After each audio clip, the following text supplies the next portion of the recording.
4 muertos, 3 desaparecidos y 9 heridos entre civiles y militares dejó un atentado de las FARC a una comisión de erradicadores de hoja de coca en el Chocó. Un sicario asesinó a un estudiante frente a su colegio en el noroccidente de Medellín. Los vecinos denuncian que las bandas delincuenciales demarcan fronteras y prohíben a los jóvenes cruzar de una cuadra a otra. Al menos 5 soldados murieron en una emboscada de la guerrilla en el Bagre.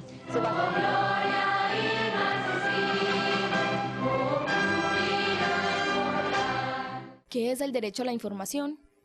Es el derecho que garantiza a los ciudadanos la posibilidad de expresar sus opiniones, creencias o convicciones. Es fundamental dentro de una democracia. Censura. Periodismo. Guerra. Liberal. Miseria.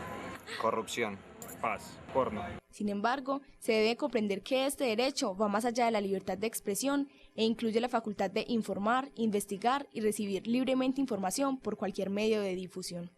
Que me sienta bien informado con los medios de comunicación en Colombia, pues yo digo que en un porcentaje alto, pero hay veces que también manejan mucho la información y tapan muchas cosas pues que pasan en el país.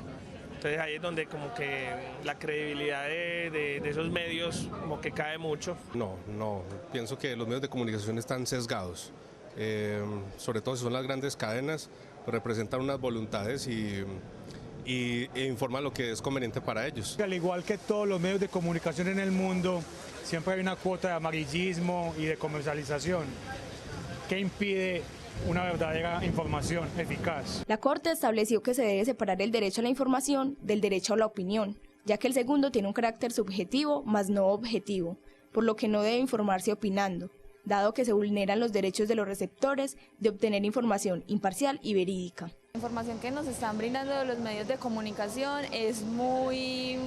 no nos llega completa, tapan mucho y siempre es a conveniencia de ellos o del gobierno o del Estado como tal. Los diferentes medios especulan, prima el síndrome de la chiva y son demasiado amarillistas y sobre todo le hacen mucho énfasis a las noticias de sangre, a las noticias violentas. No creo que aquí estemos bien informados. Entonces, ¿existe el pleno derecho a la información en Colombia? Uno podría decir que de manera muy fácil existe el pleno derecho en la medida en que desde el punto de vista constitucional y desde el punto de vista de los marcos legales habituales es posible hablar de un despliegue garantizado por el Estado frente al cubrimiento de determinados fenómenos pues, de la sociedad. Pero desde el punto de vista real existen muchos mecanismos que coartan el libre desarrollo de la información o el acceso a la información en Colombia. Entonces, aparentemente existe como una gran inflación de datos, una posibilidad de acceder a muchísima información de diferentes medios, ya sea, por ejemplo, los medios virtuales o los medios físicos habituales, como por ejemplo el papel de los medios impresos, la radio y la televisión, pero esa apariencia de inflación de información es engañosa porque puede existir mecanismos que coarten ese derecho, por ejemplo, la censura. Colombia la censura la han hecho los propios medios, hacen una autocensura y en esa medida lo que uno se encuentra es que hay una gran tendencia a marcar pues como las líneas de información en aras de lo político, de acuerdo a quien sea pues como la persona que esté en el poder. O sea, la censura viene de parte de todos los aparatos ideológicos de Estado, porque si se dice algo, el pueblo se va a dar cuenta de qué es lo que está pasando. O sea, nosotros somos un país sin memoria, somos un país que nos han hecho todo lo que quieran con todos nuestros personajes, que han DHHH, y aquí no ha pasado nada. Aquí, por ejemplo, los medios siempre defienden la información, pero es la que le conviene. O sea, la censura se da desde todos los tópicos. Pero más que la censura, que puede ser como una especie de tapujo habitual, como la crítica habitual que uno hace frente a la libertad de información, yo añadiría, por ejemplo, la autocensura. Muchas veces los medios, en su afán de ser muy prácticos a la hora de coleccionar datos, recurren casi siempre a las mismas fuentes, impidiendo el hecho de que el televidente o el oyente o el lector de periódicos pueda confrontar libremente las versiones diferentes que hay desde diferentes fuentes y tomar una postura.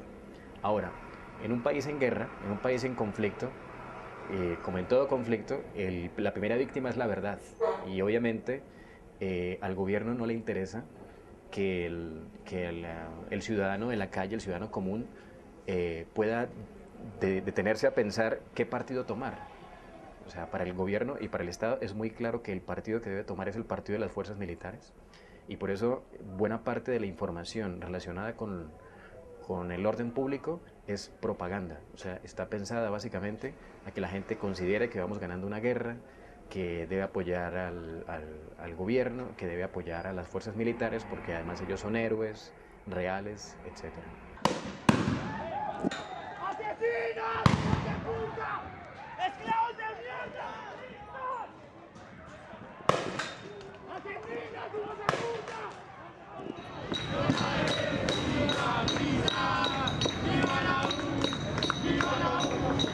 Durante las noticias del mediodía, después de haber visto tanta injusticia, hechos violentos, guerra y sangre, nos queda una pregunta. ¿Te sientes bien informado por los medios de comunicación? Pues yo sí me siento bien informado por los medios de comunicación y lo digo porque eso depende no solamente de los medios sino también del televidente. ¿Qué tanto exploramos la información que estos nos ofrecen? ¿Qué tanto vamos más allá de la información primaria que ellos nos muestran? ¿Y qué tanta variedad o a qué diferentes medios acudimos? Porque si nos casamos con un solo medio y creemos a ciegas lo que ellos nos dicen, pues no vamos a estar bien informados. Sin embargo, si vamos más allá, si exploramos otros medios distintos a la televisión o a los noticieros de siempre, vamos a estar bien informados. No me siento bien informada con los medios de comunicación en Colombia porque considero que los medios colombianos son muy parcializados. Tienen como una visión específica de las cosas y nunca muestran la multiplicidad o la complejidad de las situaciones. Los comunicadores históricamente han tenido una deuda con los colombianos en la medida en que ellos no asumen la función de comunicar. Por mencionar un nombre determinado, Claudio Gurizati, en los 2 periodos de gobierno de Uribe se dedicó exclusivamente a hablar de las bondades del gobierno y a no ver todos los problemas que había detrás que hoy se están viendo. Por otro lado, si uno mira ya en términos de qué informan, se da cuenta que mucha de la información que no presentan, que uno puede enterarse de hechos directos, por terceros, por medios escritos o por medios internacionales, no se pasa aquí. Caso específico, una agencia internacional como AFP, Press, las radios internacionales como Radio Francia, la Deutsche Welle, una de las cadenas holandesas, le permite a uno conocer más sobre eventos de conflicto armado y de víctimas, de desaparecidos y de todos los procesos políticos que hay al interior del país que lo que se conoce dentro del país mismo. Yo creo que pues se necesita como una audiencia muy crítica para armar el propio panorama. O sea, un panorama complejo, lleno de voces, lleno de fuentes, etc. Más que los medios de comunicación, los que tienen el deber de informarse bien son las audiencias. Más que los medios de comunicación, los que tienen el deber de informarse bien son las audiencias. Mirando varias fuentes y complejizando su panorama. Eso es todo.